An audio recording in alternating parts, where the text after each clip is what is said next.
Pendant des années, j'ai été le pilier invisible qui soutenait ma famille.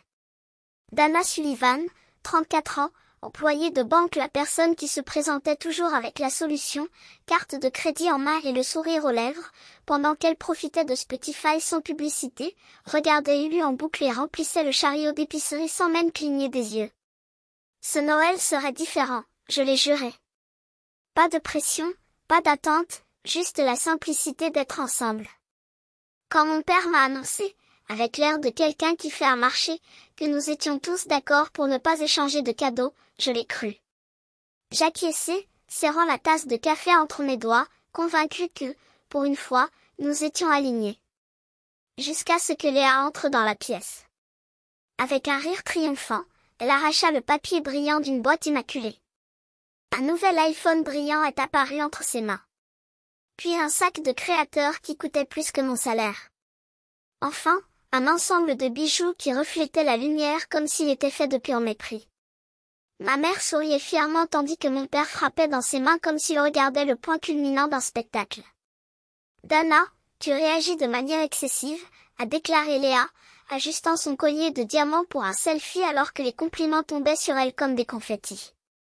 Mon souffle se bloqua dans ma gorge. Après des années à payer leurs abonnements, leurs achats impulsifs, leur urgence, qui n'en finissaient pas, c'est ainsi qu'ils m'ont remercié. Avec un coup de couteau enveloppé dans du papier cadeau et des rubans dorés. Je n'ai pas discuté. Je n'ai pas crié. J'ai juste attrapé mon manteau, je suis sortie dans la nuit glaciale et je suis rentrée chez moi en serrant la main. Là, devant l'écran de l'ordinateur, j'ai tout annulé.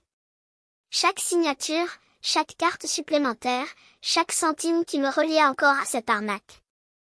Le matin, mon téléphone portable a explosé, 29 appels manqués, des messages accusateurs, des mots qui font plus mal que le silence de la veille. Égoïste. Ingrat. Comme si j'étais le méchant de cette histoire. Jusqu'à ce que, à 7 heures du matin, 2 coups à la porte me fichent sur place. 2 policiers. Le cœur s'emballa. Je savais que ce n'était que le début. Et toi? Que feriez-vous à ma place?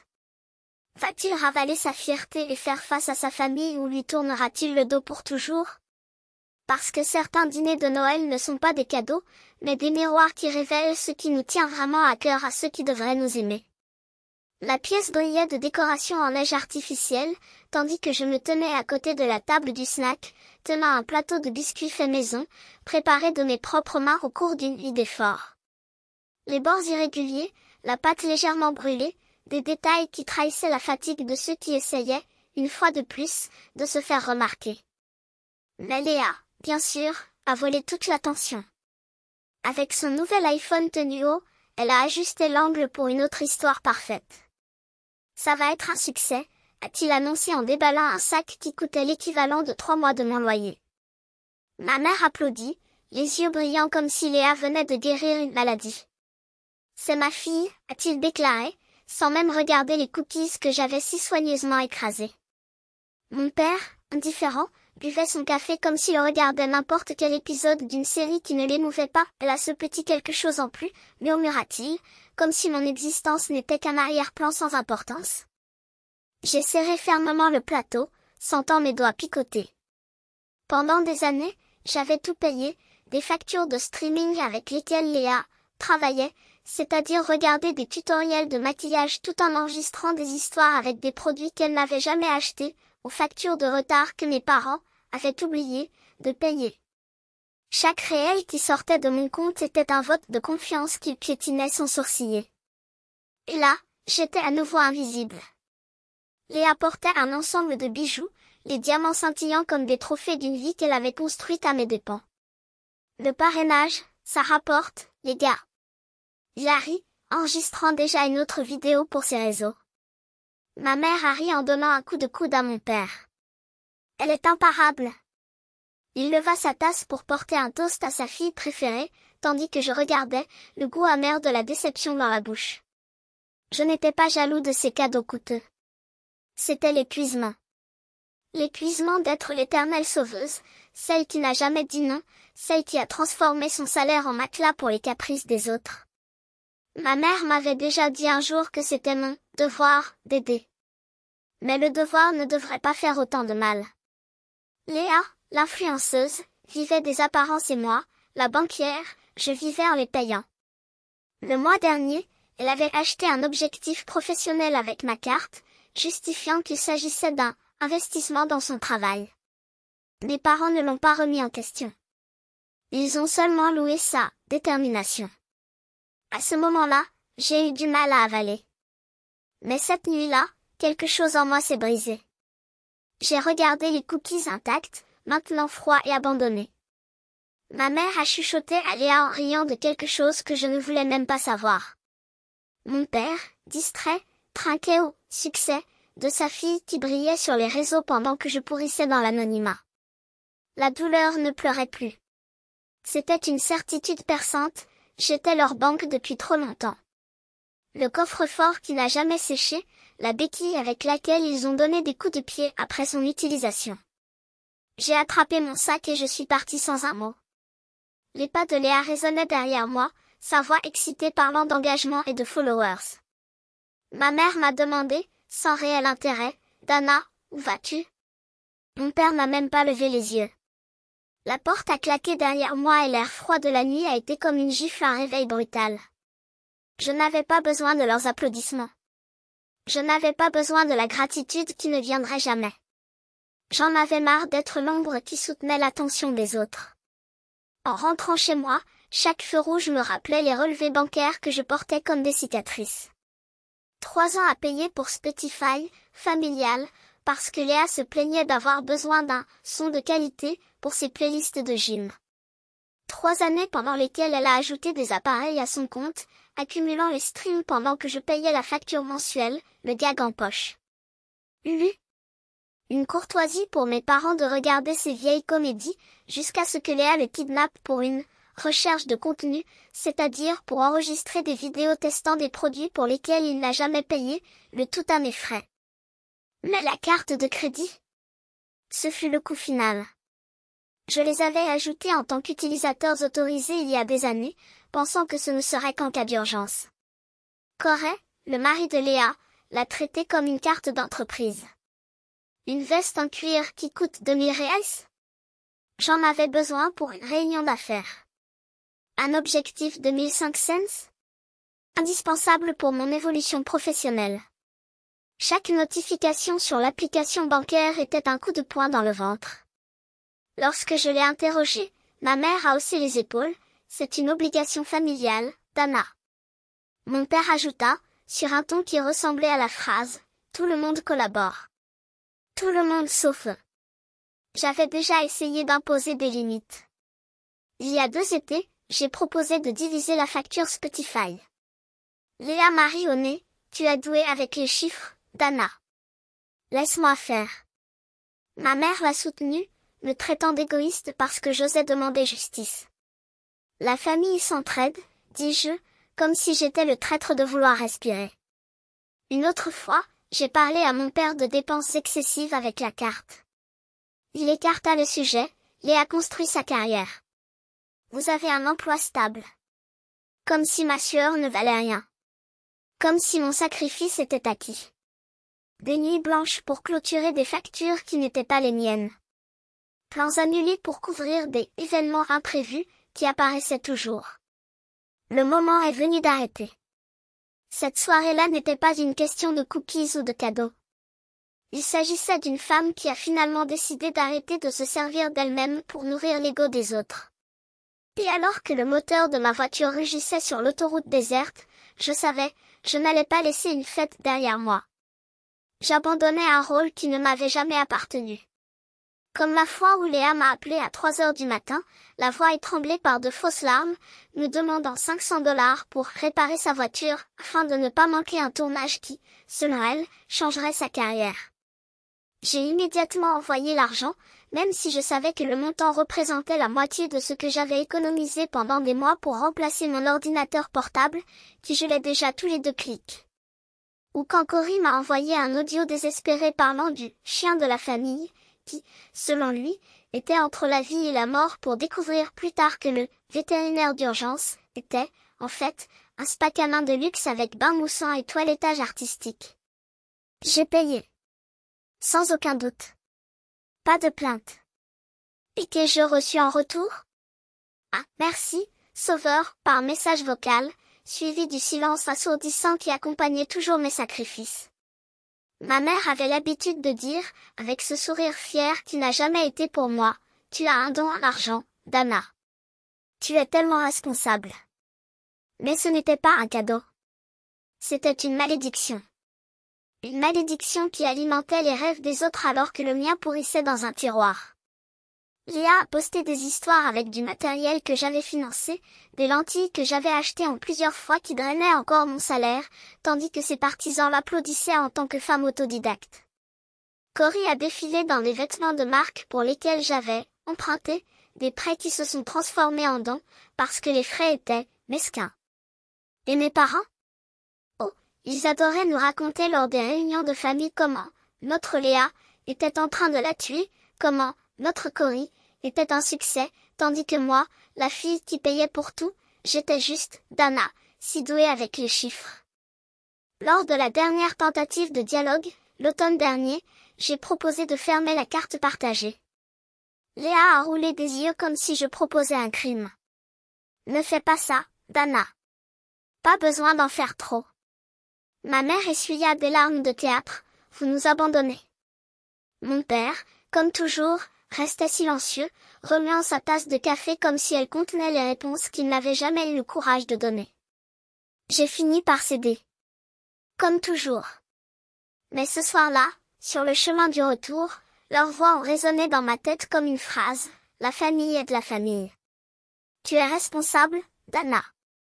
Ne sois pas égoïste. Et puis, j'ai compris. Je ne payais pas mes factures.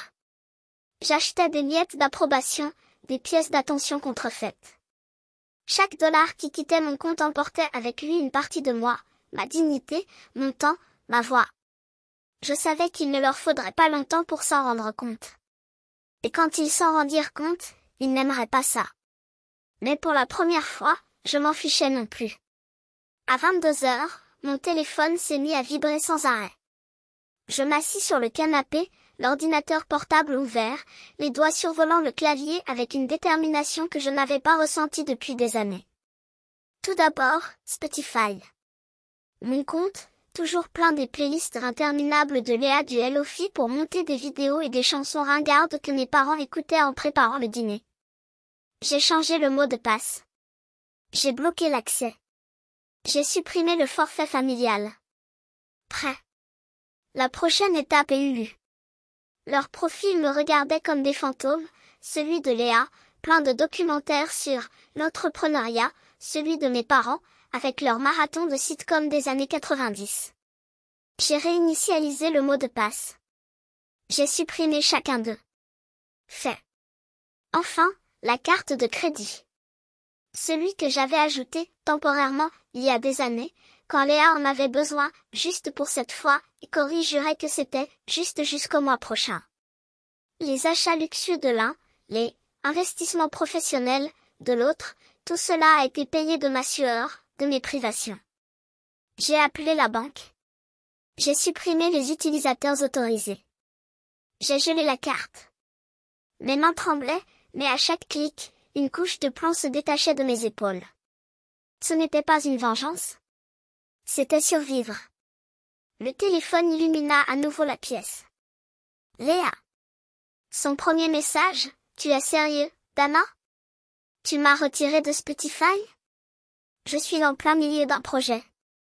Le deuxième, plus agressif, c'est quoi ce bordel? Tu gâches mon flux de travail. J'ai fait défiler les textes, tous plus venimeux les uns que les autres, jusqu'au coup final, félicitations, Grinch. Joyeux Noël à toi aussi. Mais elle ne s'est pas arrêtée là. À 22h30, il a posté une photo de son nouvel iPhone, celui que j'avais aidé à payer avec la légende. Il y a des gens qui ne supportent pas de voir les autres heureux. Devinez qui essaie de gâcher Noël? Les commentaires remplissaient déjà l'écran. Quelle vilaine envie, laisse-la, reine, la famille c'est tout, n'est-ce pas? Ma mère est venue ensuite, toujours aussi sèche, vous nous embarrassez.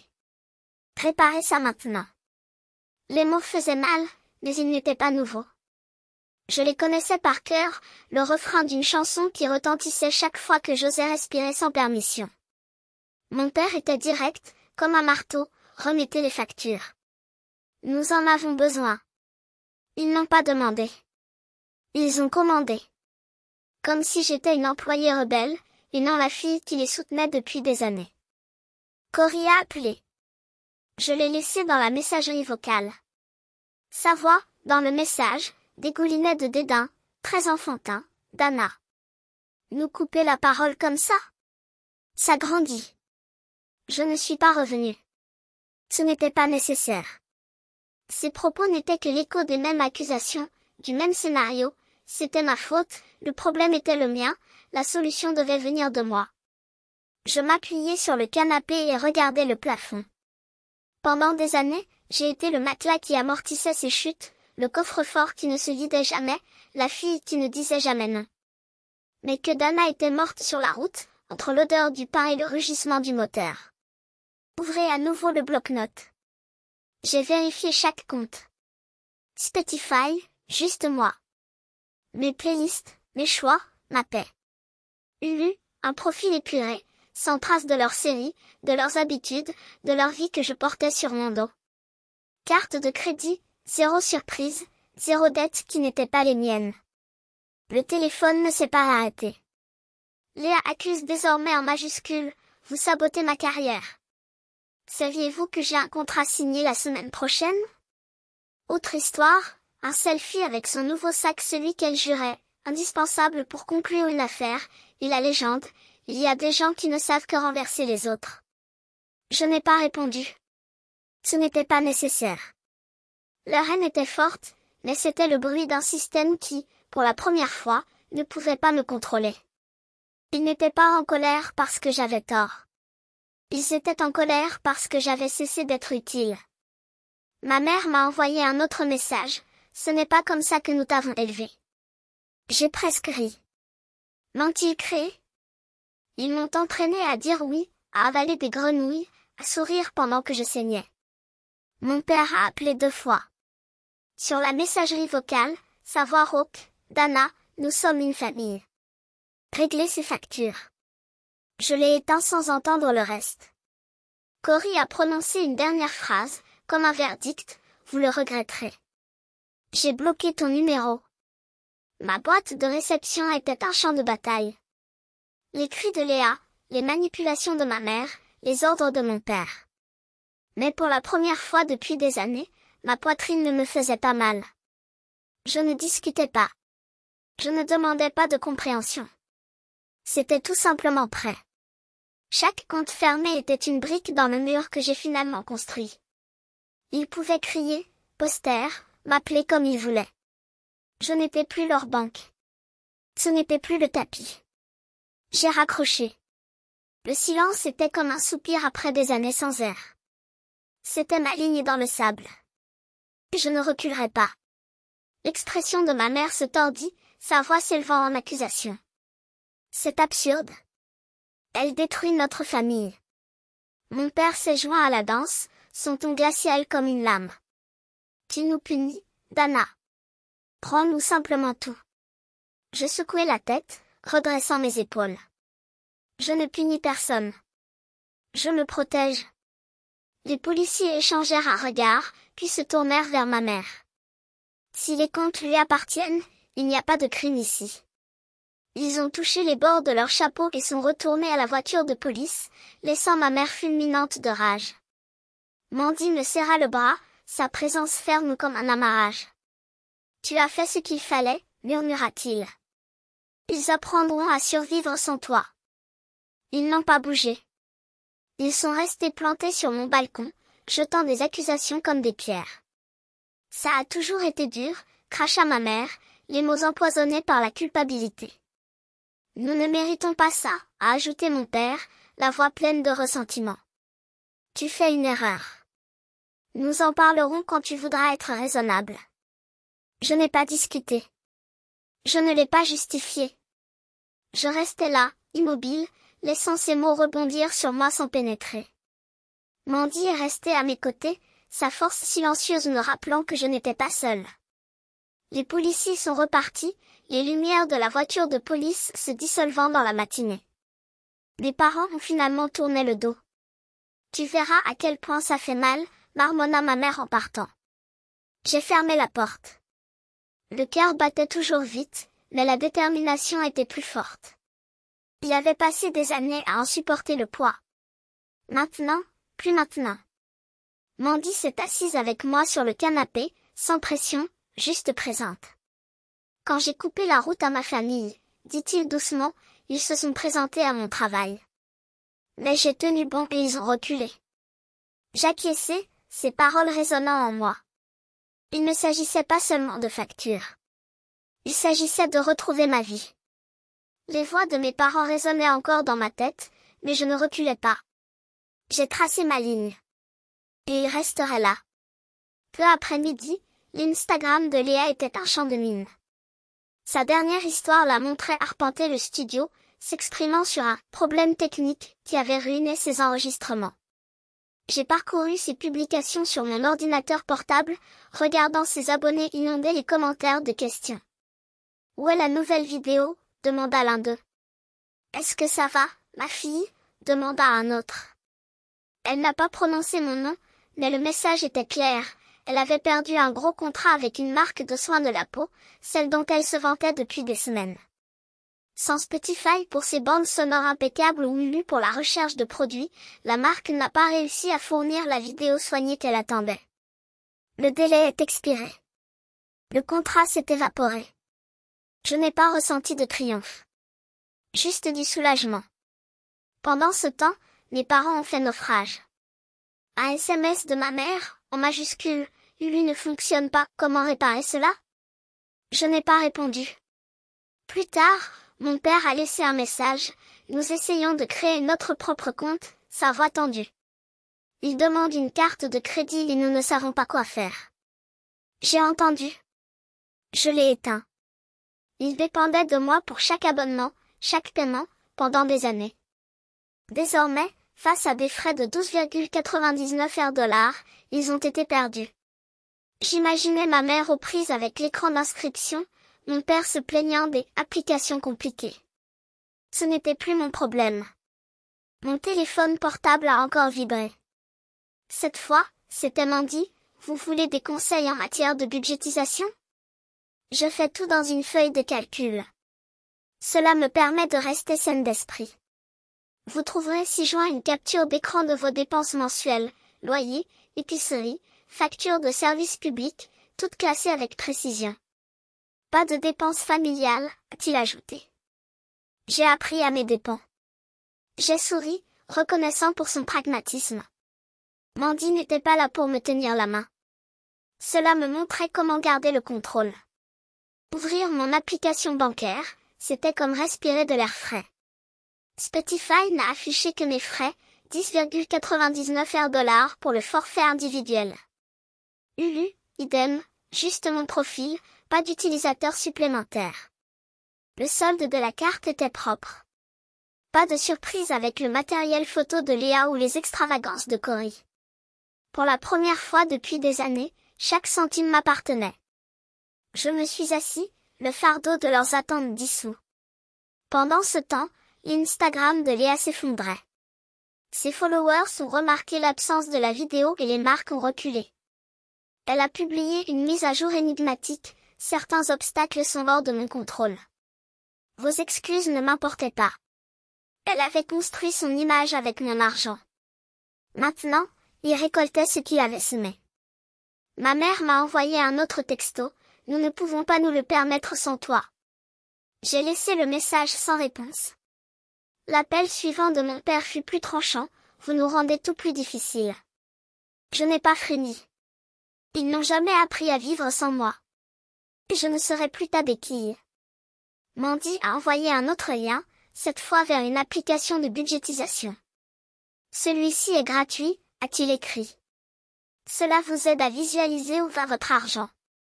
Je l'ai téléchargé tout de suite, en entrant mes revenus et dépenses. Les chiffres sont faits, pas d'abonnement familial, pas de frais aléatoires. C'était libérateur. J'ai pensé à Léa, qui luttait pour sauver sa façade, et à mes parents, désorientés par une simple procédure d'inscription. Ils avaient traité mon soutien comme un droit. Mais cette époque était révolue. Mes factures, mon argent, ma paie, tout à moi. J'ai fermé l'application, fermement. Il ne s'agissait pas de gagner. Il s'agissait de liberté. Cet après-midi-là, je me suis assis avec mon ordinateur portable. Pour la première fois, je me suis taillé un avenir qui n'appartenait qu'à moi. J'ai ouvert une feuille de calcul vierge, mes doigts stables pendant que je tapais mon budget personnel. Tout d'abord, j'ai mis de côté 200 $ pour un cours d'art en ligne, quelque chose dont je rêvais de faire pour pouvoir dessiner des paysages sans hésitation. Ensuite, j'ai mis de côté 500 $ pour un week-end sur la côte de l'Oregon, en imaginant l'air salin et les sentiers silencieux. J'ai ensuite consacré 300 $ par mois à des économies, un filet de sécurité que je n'ai jamais eu. J'ai ajouté une petite ligne, 50 $ pour un nouveau carnet de croquis et un nouveau crayon, un clin d'œil à la passion retrouvée. Chaque entrée était un pas vers la liberté.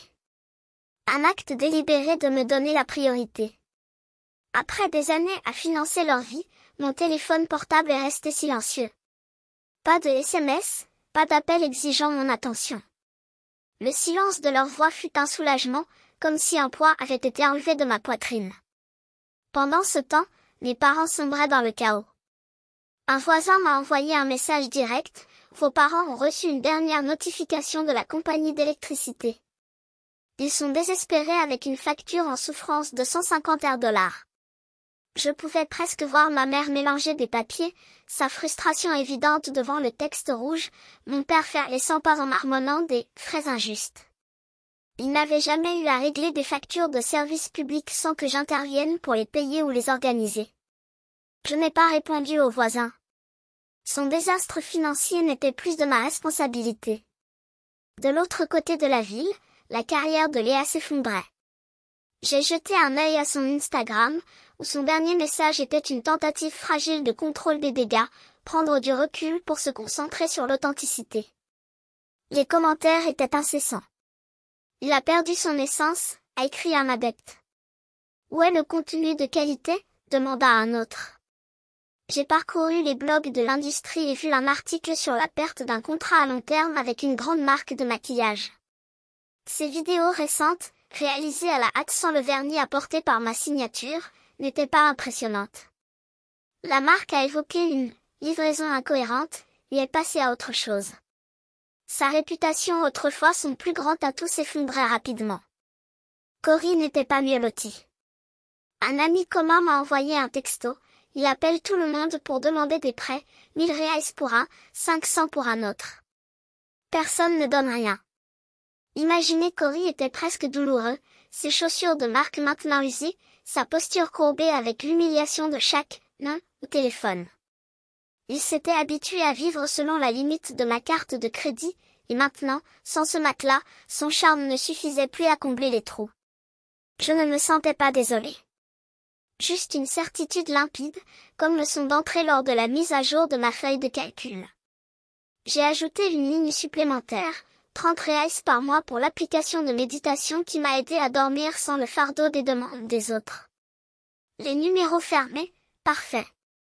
Pas d'abonnement partagé, pas de dépenses surprises, pas l'ombre de quelqu'un jetant un coup d'œil à mon relevé. J'ai pensé à mes parents, échangeant probablement des accusations dans la cuisine, à la voix aiguë de ma mère tandis que mon père feuilletait les papiers, lui reprochant la facture d'électricité en retard. Un rituel que je connaissais bien, jusqu'à ce que je décide de ne plus y participer. J'ai pensé à Léa, ses doigts tremblants alors qu'elle rafraîchissait sa page, regardant le nombre de ses abonnés chuter comme un baromètre de son inutilité. Les marques, autrefois désireuses de leur engagement, ignorent désormais leur message. Sans mes logins pour éditer vos vidéos avec les meilleurs filtres, sans mon Netflix pour rechercher les tendances, votre contenu avait perdu de son éclat. Les commentaires étaient impitoyables. Où est Léa avant? J'ai arrêté de te suivre, tu es devenu un désastre. Elle a récolté ce qu'elle a semé, une carrière bâtie sur ma générosité et non sur son propre talent. Et Cory? Un ami commun m'a dit, presque gêné, qu'il avait postulé pour un emploi de stockeur dans un supermarché. Il ne supporte plus d'entendre « non », a-t-il déclaré. Je l'imaginais assis dans une cafétéria bon marché, téléphone portable à la main, parcourant des offres d'emploi payantes à l'heure, sa fierté écrasée à chaque refus. Pendant des années, il a traité ma carte comme un droit et non comme une faveur. Désormais, la réalité le traquait sans pitié. Mais je ne me suis pas attardée sur ses pensées. J'ai fermé la feuille de calcul et enregistré le fichier avec un nom simple, mon avenir. Parce qu'il ne s'agissait pas d'eux. Il s'agissait de moi, des choix que j'avais finalement faits pour ma propre vie, des rêves que j'avais arrêté de remettre à plus tard pour payer les caprices des autres. Le silence de mon appartement était une couverture protectrice, pas une solitude. Une semaine plus tard, mon téléphone portable ne vibrait plus. J'ai bloqué tout le monde, les parents, Léa, Corée sur chaque plateforme, chaque méthode de contact. Il n'y avait aucun blâme. Juste du soulagement. Un soulagement si profond que j'ai été surpris de réaliser qu'avant, je normalisais leur poids sur mon dos. À Noël, pour la première fois, je ne me suis pas préparée au chaos. Je n'ai pas entendu de dispute à cause du volume de la télévision, je n'ai pas reçu de messages urgents me demandant, juste ce mois-ci. J'ai préparé mon café, je me suis assis près de la fenêtre et j'ai noté dans mon nouveau cahier, celui que j'avais acheté avec mon propre argent, des croquis de projets que j'avais reportés depuis des années. Chaque coup était une déclaration, ma vie, mes règles. Commander à manger, choisir mon propre film, dormir sans le fantôme d'un appel téléphonique à 3 heures du matin. Tout cela était liberté. Pendant ce temps, leur monde s'effondrait sans moi. Léa, qui se vantait autrefois de « bâtir un empire », a vu son public s'évaporer. J'ai jeté un dernier coup d'œil à son profil avant de cliquer sur « ne plus suivre ». Les commentaires étaient un charnier, c'est devenu une poubelle, avant c'était top, maintenant c'est un échec. Les marques, qui rivalisaient auparavant pour les partenariats, ne répondent désormais même plus à leurs messages. Sans mes ressources, votre château de cartes s'effondrerait. Mes parents, à leur tour, ont été confrontés à ce qu'ils avaient toujours évité, les mathématiques brutes de leur propre choix. Une connaissance de l'église m'a écrit, ils ont engagé un comptable, ils sont perdus. Ta mère pleure à cause des dettes, ton père n'arrête pas de se plaindre des intérêts. Je pouvais presque entendre la scène, ma mère griffonnant des chiffres sur du papier peint, mon père maudissant la banque, comme si ce n'était pas la faute de quelqu'un d'autre. Pendant des années, j'étais ce quelqu'un. Maintenant, ils ont appris à nager seuls. Quant à Cory, la chute a été encore plus abrupte. Le même ami m'a raconté qu'il avait accepté un travail de livreur, louant une voiture avec le peu qu'il avait réussi à rassembler. Il ne regarde pas les gens dans les yeux, a-t-il déclaré. C'est comme s'il avait honte d'exister. Honteux de quoi? De découvrir, trop tard, que le monde ne s'incline pas devant ceux qui ne savent que demander? Je ne me suis pas attardée sur ces images. Au lieu de cela, j'ai réfléchi à ce que j'avais gagné en perdant ce qui n'avait jamais été le mien, l'illusion que l'amour se mesurait en sacrifice. J'ai appris que l'estime de soi n'est pas de l'égoïsme, c'est de l'oxygène. Dire « non » n'est pas de la cruauté, c'est de la survie. Pendant des années, j'ai pensé qu'être la « bonne fille », la « bonne sœur » signifiait m'annuler. Mais tout ce que j'ai réalisé, c'est une ligne interminable de mains tendues, vidant mon compte et ma patience. Aujourd'hui, je sais que ma vie n'est pas une banque ouverte 24 heures sur 24 pour les urgences des autres. Je ne suis pas responsable de réparer ce qu'ils ont cassé. Mes choix, mon temps, mon argent, tout m'appartient. Et pour la première fois, je respire sans demander la permission.